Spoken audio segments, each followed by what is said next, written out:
Ang kwentong ito ay hango sa totoong buhay. Karanasan ito ni Robert. Taong 1969, Mutya, Zamboanga del Norte.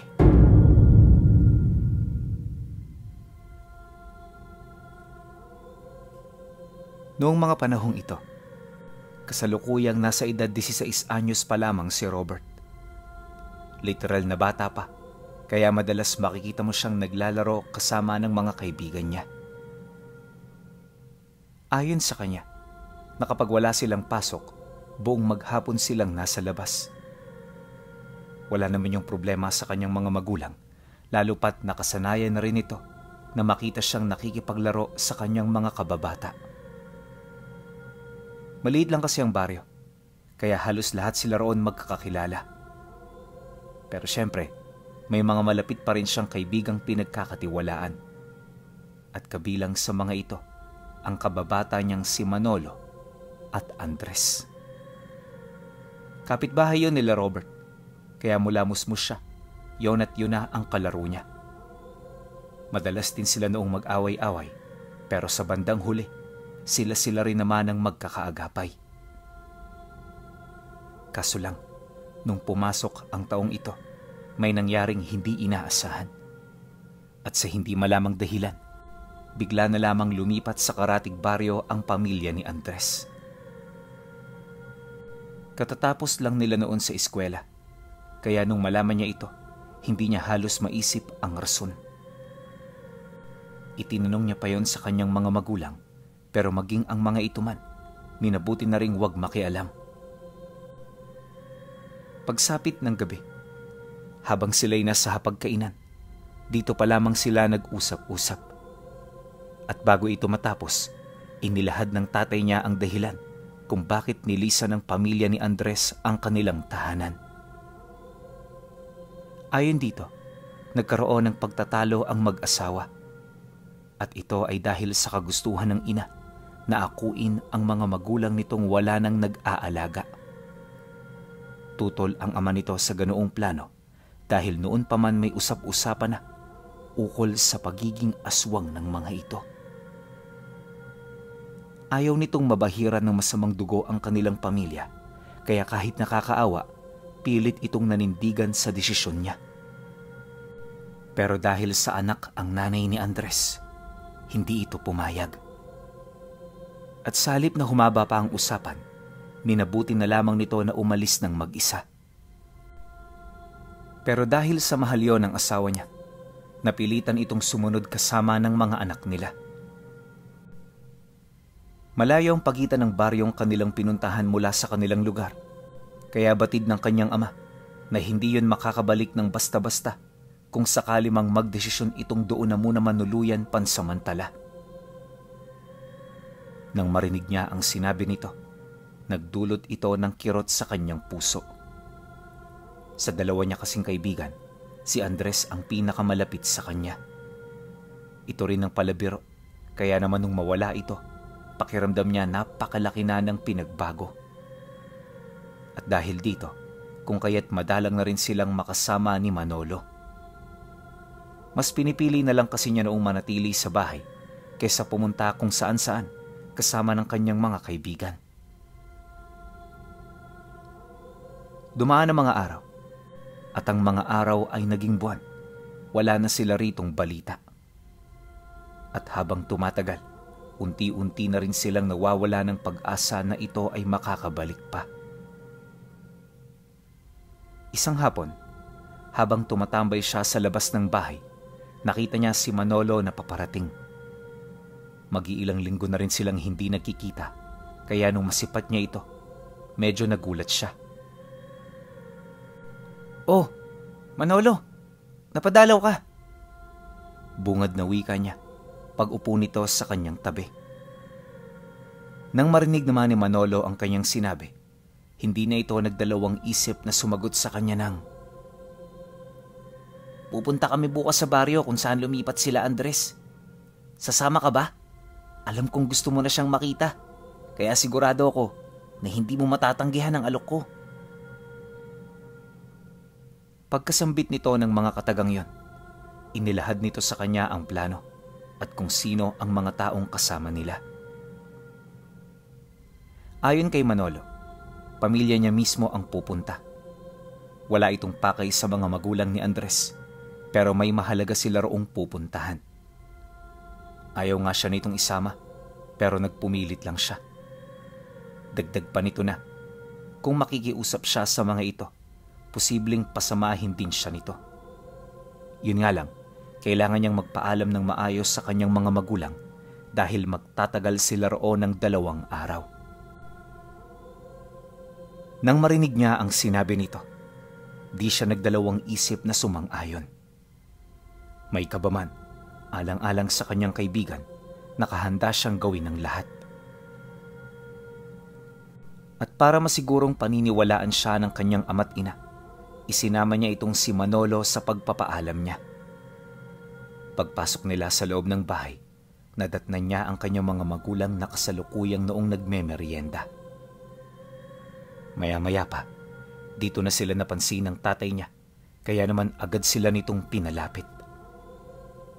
At nung makaharap na nila ito, agad nitong tinanong ang kanyang kaibigan ukol sa kalagayan ng mga magulang nito. Batid ng tatay niya na hindi na nila yun gaanong makakausap buhat sa dami ng kanilang ginagawa. Nang marinig naman yun ni Manolo, agad naman itong inilahad ang kalagayan ng kanyang mga magulang. Dito na rin ito isiningit ang plano na kung saan agad namang sinang-ayunan ng kanyang ama. Walang problema yon, Manolo. Basta nagpapaalam ng maayos at kilala ko kung sino ang mga kasama, hindi ko pagbabawalan ng anak ko. Basta bukas, bago kayo umalis, dumaan kayo rito kasama ang pamilya mo. Wika nito sa kanila. Pagkarinig niya sa sinabi nito, di niya maiwasang makaramdam ng tuwa sa sinabi ng tatay niya. Noong mga sandaling yun kasi, aminado siya na nakaramdam na siya ng nerbiyos sa paniniwalang hindi ito papayag sa nais nilang mangyari. Mabuti na lang talaga, nasa maayos ang kaisipan nito noon, kaya hindi ito humadlang sa ibig nila. Matapos ang naging pag-uusap, tsaka pa lamang sila nagkahiwalay. Pag-alis nito sa kanilang bahay, dali-dali naman siyang pumasok para maghanda ng kanyang mga gamit. At pagsapit ng sumunod na araw, hindi pa man pumapatak ang 8:00, dumaan na ang mga ito sa kanilang bahay. Bahagyang nagkausap ang kanilang padre de pamilya bago sila umalis. Sa pag-uusap ng dalawa, ipinangako ng ama ni Manolo na walang mangyayari sa kanya. Magiging maayos din ang kanilang bakasyon, kaya wala itong dapat na ipag-alala. Dahil dito, kung kaya't nakaalis sila ng walang kahit na anong problema. Kaya habang binabagtas nila ang daan, napakaiingay nila. Si Robert noon, hindi maipaliwanag ang tuwa. Gawa ng yon ang unang beses na nakalabas siya ng baryo nila. Ilang oras ang lumipas, sumalubong sa kanila ang magandang tanawin. Tirik na tirik noon ang araw, kaya habang umuusad ang kalabaw, ramdam na ramdam nila ang paligid. Hindi naglaon, pagsilay nila sa bukhanan ng baryo, bahagya silang napatahimik. Gulat na gulat itong si Robert, gawa ng ang buong akala niya, mas malaki ang lugar nila kumpara sa kanilang pupuntahan. Dala ng kuryosidad, ipinagtanong niya ito sa ama ng kanyang kaibigan kung saan nalaman niya na isa pala itong bayan. Ngunit ayon dito, hindi sila pupunta sa sentro nito, bagkus ay dadaanan lang nila ito. Sa pinakadulo kasi nitong parte, naroon ang isang maliit na baryo kung saan nakatira ang pakay nila at ang pamilya ng ina ni Andres. Nang marinig naman niya ito, hindi na siya umimik pa. Batid niya kasing yon ang kanilang pakay at ito ang rason kung bakit siya sumama. Mula sa sentro ng bayan Pinuno, inabot pa sila ng kalahating oras bago nila narating ang baryong nagtatago sa isang liblib na lugar. Bagaman maliit lang ito, Marami naman doong nakatira. Mapayapa rin ang paligid, kaya nung mapasok nila ito, wala siyang naramdamang kahit ano. Ngunit pagdating nila sa sentro, biglang tumigil ang kanyang kangga na karo na sinasakyan nila. Huminto ito sa isang malaking bahay na ayon sa ama ng kaibigan niya, tahanan ng supremo ng lugar.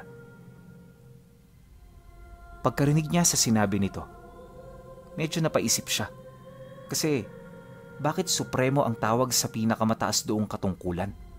Samantalang sa lugar nila, punong barangay. Takang-takaman, minabuti niyang ipagpatuloy na lamang ang pagmamasid sa buong paligid. Nais niya kasing mapag-aralan ng lugar. At syempre matingnan na rin ang sitwasyon dito. Gusto pa sana niya noong bumaba ng karo pero hindi siya pinahintulutan ng nanay ni Manolo. Kaya ang bumaba lang sa kanila ay ang padre de pamilya ng kaibigan niya. Nagtagal yun doon ng mahigit sa kalahating oras bago niya ito nakitang naglalakad pabalik. At nung makasakay na ito, inabisuhan sila nito na aprobado na ang araw ng kanilang pananatili. Pagkasambit nito ng mga katagang yon, ipinagpatuloy nila ang pag-usad hanggang sa marating nila ang lugar ng mga kadugo ng pamilya. Pagbaba nila, agad silang nagtulong-tulong para maipasok ang mga dala nilang gamit. Matapos nun, tsaka pa lamang sila nagpahinga habang pinagmamasda ng pag-uusap ng mga kadugo ng kaibigan niya. Ayon kay Robert, hiyang-hiya na siya noong mga oras na yon, gawa ng pakiramdam niya walang pumapansin sa kanya. Mabuti na lang, di siya iniiwan ng kanyang kaibigan, kaya kahit papaano meron siyang naging kakwentuhan. Ilang minuto pa ang lumipas, isa-isa nang nagpakilala ang mga taong nakatira sa bahay. Akala niya iisang pamilya lamang ang nanananahan doon, pero nung makilala niya ang mga ito, dito niya nalaman na tanging ang pamilya lamang ni Manolo ang nakabukod dito. Isipin ninyo 12 ang kapatid ng ama nito, nakasalukuyang nakatira sa bahay na yon. At yung 12, meron ng kanya-kanyang pamilya. Karamihan sa kanila, walang matinong trabaho, kaya yung mga anak nila, halos butot balat na. Bakas din sa mga mukha nila ang matinding kahirapan, kaya hindi niya halos maunawaan kung papaano ito nabubuhay sa ganoong kalagayan. Hindi nagtagal, matapos nitong makapagpakilala, tsaka pa lamang sila nito hinatid sa isang maliit na kwarto kung saan nakatambak ang kanilang gamit. Pagpasok nila roon, alam nilang hindi na sila kakasya dahil sa kipot ng silid. Inakala rin niya na silang dalawa lang dito ang matutulog, pero nalaman niyang lahat pala sila ay doon magpapahinga. Kaya pagsapit ng gabi, yung mga magulang ni Manolo natulog ng nakaupo. Silang dalawa naman nagsumiksik sa may bandang dingding kung saan mayat maya ang pagkapang ng hindi mabilang na mga ipis at iba pang mga insekto. Mula alas 7 hanggang alas 8, hindi na siya gaanong mapakali sa kinaroroonan niya, kaya sa halip na matulog, nagdesisyon siyang umupo na lang at magmasid sa paligid. Nung mapansin naman yon ng kanyang kaibigan, dahan-dahan naman yung bumangon kasabay ng pag-uwika nito ng, "Bakit Robert? Hindi ka ba makatulog? Pilitin mo. Baka naman naninibago ka lang." Nang marinig niya ang sinabi nito, agad naman niyang inilahad ang kakaibang amoy na kanina niya pang nalalanghap sa papag. Anya, di siya komportable na merong nalalanghap na ganon. Kaya imbis na pagtiisan nito, mas pinili na lang niyang mapuyat buong magdamag. Ipinagtapat din niya na sa kasalukuyan nilang sitwasyon, mukhang hindi na niya kakayaning manatili rito sa susunod pang gabi. Dahil sa kanyang sinabi, agad naman itong nagtanong ukol sa kanyang binabalak. Pagpang-abot ng kanilang paningin, walang kaabog-abog siyang bumulong dito ng, kila Andres tayo matulog. Masyado ng maraming tao rito, Manolo. Kaya mas maganda na sa kanila na lang muna tayo manuluyan. Bukas magpaalam tayo sa tatay mo. Sigurado naman ako maintindihan niya tayo eh. At isa pa, kung umalis tayo rito, komportable silang makakatulog ng nanay mo. Nang marinig naman ito ni Manolo, wala yung naging pagtutol gawa ng maging ito man aminadong nahihirapan sa ganoong sitwasyon. Kaya naman sa halip na magpahinga pa, minabuti na lamang nilang maghintay hanggang sa sumapit ang umaga. Ilang oras pa ang kanilang bubunuin pero para sa magkaibigan, hindi na yun problema.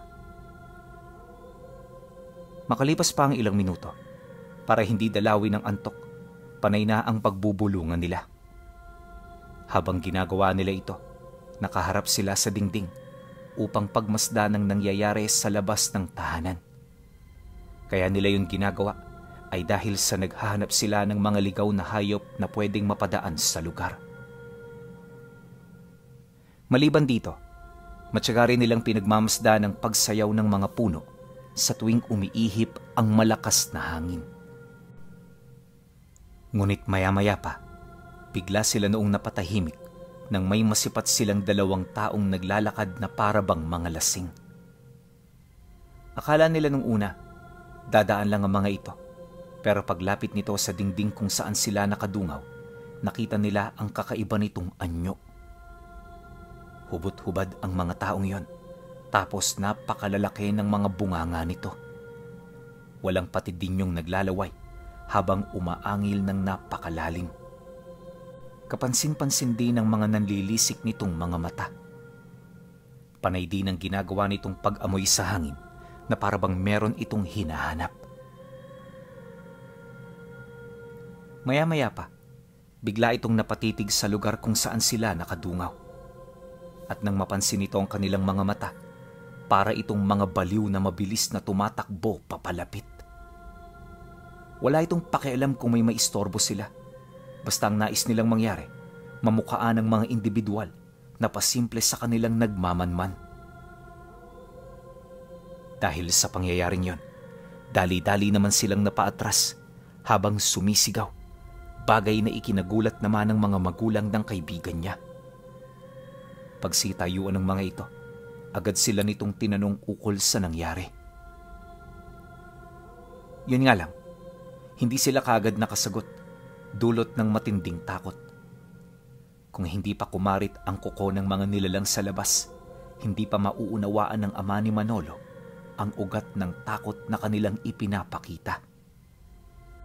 Ngunit imbis na mabahala rin ito, kaswal itong lumabas ng kwarto kasama ng asawa nito. Hindi na nila ito sinundan pero rinig na rinig nila na nakikipag-usap ito sa pamilya ng nagmamay-ari ng bahay. Hindi naglaon, narinig nila ang pagbukas ng pinto kasabay ng paglabas ng lolo ni Manolo. Habang naglalakad ito, panay ang ginagawa nitong pagsigaw na parabang may kung ano itong binubugaw. At nang marating nito ang parte ng dingding kung saan sila dumungaw, rinig na rinig nilang pinagmumumura nito ang dalawang nilalang. Maya-maya pa, laking gulat na lamang nila nang sumagot ang isa sa mga ito sa matanda. Pasensya na ho kayo, Lolo Agam. Hindi po namin alam na meron kayong mga bisita ngayon. Sige ho, mauna na ho kami. Yan! Diyan kayo magaling ang tumakas sa mga problema. Sa susunod, makinig kayo sa mga abiso para hindi kayo nakakaistorbo. Sige na, at baka mandilim pa ang paningin ko sa inyo. Sagot naman ng matanda. Pagkasambit nito ng mga kataga, agad namang tumakbo papalayo ang dalawa. Sa pagkawala ng mga ito, unti-unti na ring tumahimik ang buong paligid. Personal din silang kinausap ng lolo ni Manolo nang sa gayoy maklaro ang kanilang mga nakita. Ayon dito, lasing lang ang mga taong sumisigaw sa labas, kaya wala silang dapat na ipagkabahala. Dagdag pa nito na kakausapin niya yung bukas upang hindi na maulit ang mga nangyari. Inabisuhan din sila nitong magpahinga na nang sa gayoy maging maayos ang gising nila. Pero nang marinig ito ni Robert at ng kaibigan niya, hindi sila nito basta-bastang nakumbinsi. Alam niya sa kanyang sarili kung ano ang nakita nila, kaya hindi sila kayang malinlang nung matanda. Gayunpaman, upang hindi na ito umabot sa argumento, minabuti na lamang nilang manahimik. Basta ang napagkasunduan nila noon, lilipat sila sa bahay ni Andres pagsapit ng umaga. Tumungtong ang 6:00, tapos na silang kumain kasama ang pamilya. Ayon sa kanya, kahit nasa iisang bahay lang sila, hiwalay sila noong nagluto. Iba rin ang hapagkainan nila na parabang ayaw silang makasama ng pamilya. Ngunit nang masipat niya ang mukha ng tatay ng kaibigan niya, tila bang mas pabor dito ang ganoong sitwasyon. Sa puntong iyon pinuno, naguguluhan na talaga siya pero pinili niya pa ring manahimik. Pagkatapos ng almusal, tsaka pa lamang sila nagpaalam na aalis.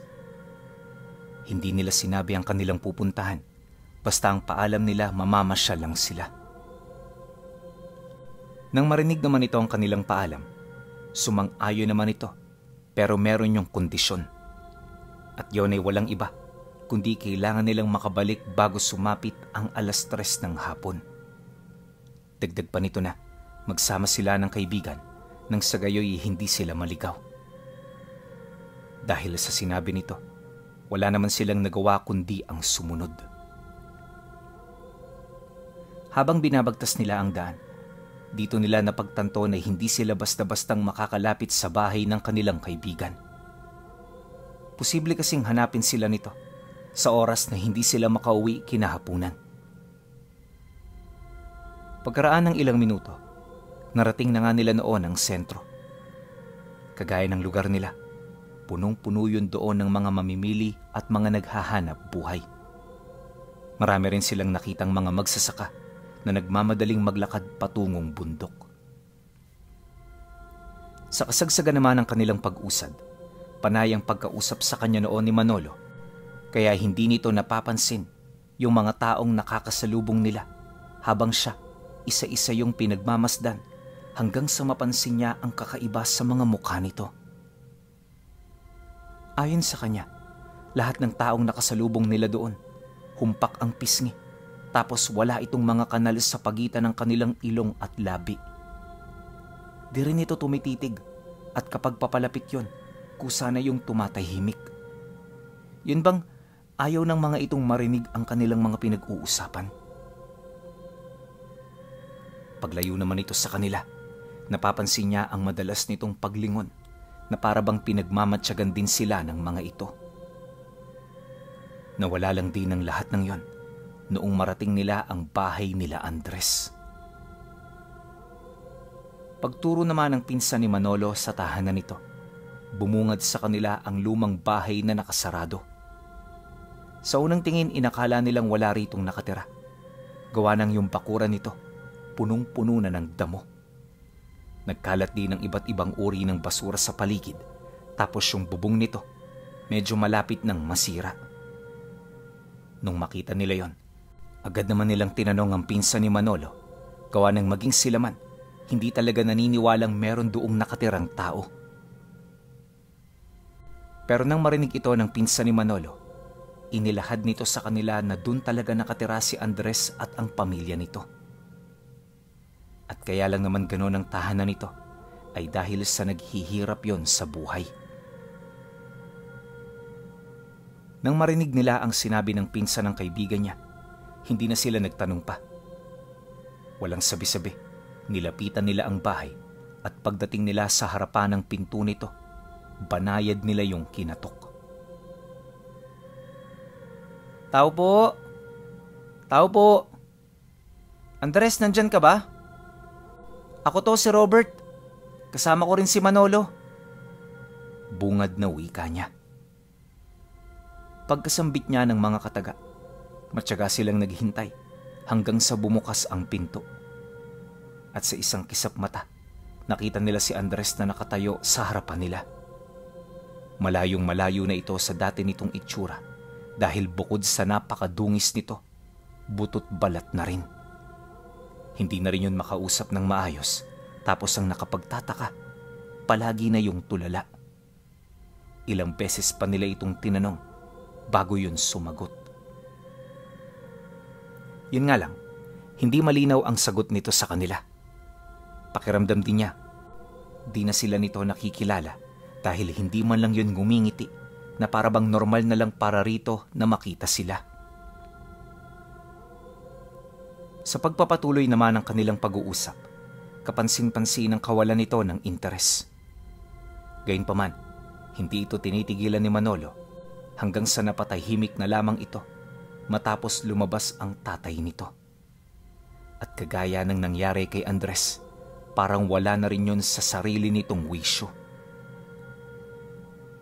Maya-maya pa, nangakmang aalis na sila, bigla sila nitong niyayang pumasok. At mula sa puntong yon, tila bang unti-unti nang bumabalik ang memorya nito noong nakatira pa yon sa lugar nila.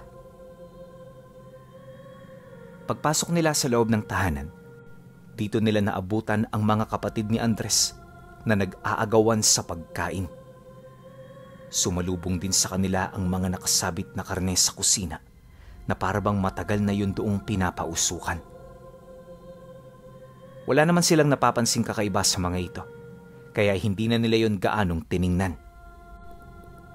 Ang kaso lang, habang tumatagal sila sa loob ng bahay, medyo nakakaamoy na sila ng kakaiba. At yung amoy na yon, nagmumula sa kusina kung saan naroon ang mga karne. Para itong pinaghalong nabubulok na katawan ng daga na may natuyong nana. Basta, hindi yun katanggap-tanggap sa katawan nila. Kaya bago pa man sila nito malason, naglakas loob na siyang ilahad ang tungkol dito. Ngunit nang marinig ito ng ama ni Andres, bigla na lamang itong nagmumumura habang pinanglilisikan sila nito ng mata. Maya-maya pa, sapilitan na silang hinila ng pinsan ng kaibigan niya, hudyat na gusto na nitong umalis doon. Yun nga lang, hindi sila nakinig. Gawa ng sa mga sandaling yon, kausapan nila ang ama ni Andres. Pagtahimik naman ito, dali-dali na silang tumalikod para sana lumabas. Pero pagharap nila ng pinto, nakita nila itong si Andres na tinatrangka ito. At nang maisarado na nito ang pintuan, agad itong humarap sa kanila kasabay ng pagwiwika nito ng, "Pasensya na kayo. Pero hindi kayo rito pwedeng lumabas ng ganun-ganun lang sapagkat hindi ko pinahihintulutan ng ganoong kabastusan." Matapos naman itong makapagwika, dito na ito nagsimulang umangil hanggang sa bigla na lamang yung naglakad ng patuwad. Nakita rin nilang gumapang ito sa dingding na parabang may kung anong demonyong sumasapi rito. Pagdating naman ito sa bubunga ng bahay, bigla nitong sinunggaba ng kaibigan nila hanggang sa magpang-abot na ang mga ito. Dahil sa pangyayari, pilit namang nagpumiglas doon si Manolo sa puntong gawin na nito ang lahat para makatakas lang. Yung pinsan naman ito, sa pilitan nitong dinarag papalayo si Andres upang mapaghiwalay ang dalawa. Nang masipat naman ni Robert ang pangyayari, tumulong na rin siya dahilan para hindi niya mamalayan ang pag-atake ng ama nito. Bago pa man niya yun makita, bumulagta na siya sa sahig dahil sa napakalakas nitong sapak na tumama sa kanyang muka. Nagdulot ito ng agarang pamamaga at mahabang hiwa na halos umabot na sa kanyang bungo. Pagkalat naman ng kanyang dugo, mas lalong naging mabangis ang mga nilalang na parabang hindi na sila nito gustong paalisin doon ng buhay. Kaya naman na mapagtanto ito ng pinsan ng kaibigan niya, hindi na rin yun nagdalawang isip na ipakita ang totoong anyo niya. Pagpalit nito ng anyo, bigla nitong sinunggaban si Andres hanggang sa makalaya na si Manolo rito. Ito na rin ang naglakas loob na pigilan ng dalawa na siya namang naging dahilan para makalabas sila. Walang sabi-sabi, agad naman silang tumakbo pabalik upang ipagbigay alam ang mga nangyari. Mabuti na lang, nakita nila ang kadugo ni Manolo na namimili noon sa sentro, kaya agad nitong nalaman ng panganib na kinakaharap ng pamangkin nito. Paghingi nito ng tulong sa kanilang mga kababaryo, dali-dali naman yung doong pumunta hanggang sa mahuli na nito si Andres at ang ama nito. Bago nila yun inilabas ng bahay, siniguro ng mga ito na natalian nila yon ng husto. Di pa man yun nakakalayo sa lugar, sinalubong na rin ito ng Supremo kasama ng iilang matatandang lalaki. Yung mga matatandang yun pinuno, kahit simple kung titingnan, ramdam na ramdam nila ang mga nakamamatay nitong presensya. Maya-maya pa, nang madala na sa sentro ang mag-ama, tsaka ipinatawag ang pamilya ng pinsan ng kaibigan niya. Ilang minuto lang ang lumipas. Nagsidatingan ng mga ito kasama ng ama ng pamilya ni Manolo. Pagsilay nito sa kanila, dali-dali naman sila roong lumapit habang inilalahad ang totoong nangyari. Ngunit di pa man sila tapos sa pagsasalita, kusa na sila nitong pinatahimik. Ayon sa ama ni Manolo, wag na silang magsabi ng kung ano-ano at hayaan na lang nila ang Supremo ang magparusa rito. Dagdag pa nito na maghanda sila dahil sa mismong araw na yon uuwi sila. Batid nito na hindi na sila maaaring manatili pa dahil sa mga sandaling yon nagkakagulo na ang lahat ng nilalang sa baryo. Nang marinig naman nila ang sinabi nito, dali-dali silang umuwi. Tumungtong ang hapon, umalis sila nang hindi na nagpapaalam. Ayon sa ama nito, papatayin ng mga kapwa nito aswang ang mag-ama. Tinuturing kasing mortal na kasalanan ang pagtangka sa buhay ng mga taong kinikilala nilang bisita, kaya ang dalawang yon hindi na maaabutan ng susunod na umaga. Yun nga lang, dahil sa pagkawala nito, posibleng dumayo ang iba pang uri ng aswang na hindi nakatira sa baryo. Dagdag pa nito na ang ganoong parusa ay isang pagtatanghal para sa lahi ng mga aswang. At kapag nangyayari ito, hindi kontrol ng baryo ang mga aswang na pumapasok dito. Sa sandali na manatili pa sila roon, posible na mapagdiskitahan lang sila ng ibang lahi. Yun ang rason kung bakit nagpumilit itong umuwi. Inamin din ito sa kanila na lahat ng nakatira sa baryo ay purong mga nilalang na nasa panig ng kaliwa. Dahil sa mga sinabi nito, tuluyan na yung hindi nawala sa kanyang isip. At magmula noon pinuno, di na pinangarap pa ni Robert na bumalik sa baryong yon. Hanggang sa pagtanda niya, nagsilbi niya itong panakot na kwento sa mga kamag-anak niya. Magpahanggang sa ngayon, kahit ubod na siya ng tanda, nananatili pa ring sariwa sa kanyang alaala ang tungkol sa matalik niyang kaibigan na aswang na si Andres. Pero ang pinakatumatak talaga sa kanya ay ang napakabigat na parusa na ibinibigay ng Supremo ng mga aswang.